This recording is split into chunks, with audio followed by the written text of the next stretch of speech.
Welcome to a special edition of the Hoop Scoop. I'm Jarret Johnson, and it's Selection Sunday. The Red Raiders are in the NCAA tournament again. As a matter of fact, before I get into the particulars, the details here, I just want to say, the Red Raiders officially have made program history by being selected for the first time ever, to 3 consecutive NCAA tournaments. Now, there's not really an asterisk involved because, look, bottom line is 2018, of course, Texas Tech made that run to the Elite Eight, which was also the program history, first time ever. 2019, how can we forget that historic run to the Final Four, to the national championship game, and within seconds of the national title, losing in overtime to Virginia. And then last year, most projections had Texas Tech in the tournament before it was canceled. But the fact remains that now, 3 consecutive tournaments that have been held, the Red Raiders have been selected for it.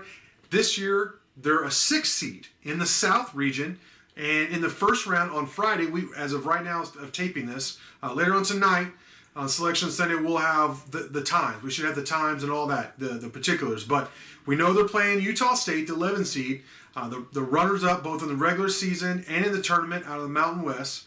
And, of course, crazy tie with Coach Matt Wells and almost his entire staff coming over from Utah State, head coach of the football team.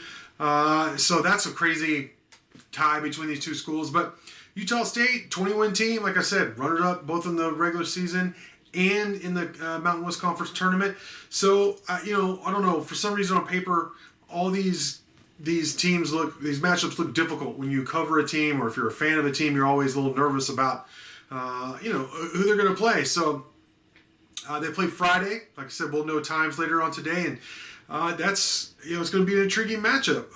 We're going to get into the details of all their players, the team. Monty Joe's and I are going to have podcasts, write-ups, breakdowns, videos, all kinds of stuff. Of course, interviews, and quotes from Coach Beard and the players, all that, all week on InsideTheRedRaiders.com. But for now, just my gut reaction is, it's really not that bad of a draw. Like, in terms of first round, I'm nervous about Utah State. I am. But just taking a step back, now the number 1 seed in this region is Baylor. It is a familiar foe. If you subscribe to this hard to beat a team 3 times in a season, well, Tech played Baylor close the first matchup in Lubbock. Actually had a lead in the second half.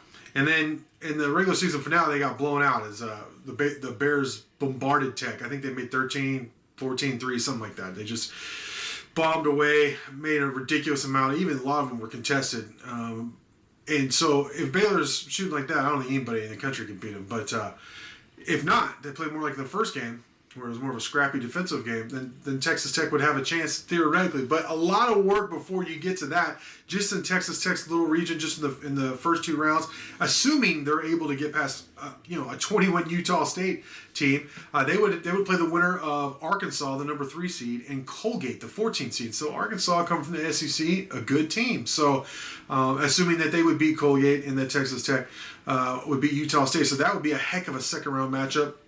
Of course, there's all kinds of regional ties with Arkansas. They used to be, Southwest Conference foes way back in the day, and they've played in the College World Series in baseball, and then they just played, of course, in the the college baseball tournament at Globe Life Field here to open the baseball season this year. They've played in football where they split a home and away series. In the Kingsbury era in the last 5 years or so. I think it was 2014, 2015. Where each team won on each other's home field. That was the infamous game in 2015 in Fayetteville, which I was there, by the way. I was there for the press conference, too, where Kingsbury called out Arkansas's coach. So that, and just the program, basically, which was, that was one of the more interesting moments in my time of covering Texas Tech. So there's a lot of ties there between those 2 programs, assuming they even meet in the second round. So it's pretty interesting there. And if you go even deeper into the bracket, you look Florida and Virginia Tech is a really intriguing first round matchup. The Gators are a number 7 seed. They're a good team. They're talented. Virginia Tech and Ohio State, of course, top 5 team, just lost in the Big Ten tournament to Illinois in the championship game. So some really tough teams Look, when Texas Tech went to the national championship game, I mean, they played Michigan in the Sweet 16, and they played Gonzaga in the Elite Eight. And those are two really good programs. They were really good that year. And, of course, Tech won to go to the Final Four. So once you get to a certain point, you're playing really good teams. And that's just where Texas Tech finds itself right now. I mean, you're going to have to beat some really good basketball teams in order to get back to the Final Four. So first things first, Utah State. That game's Friday. We'll have a particular time and location in and around. Of course, all the games are in and around Indianapolis and Indiana this year, kind of COVID protocol.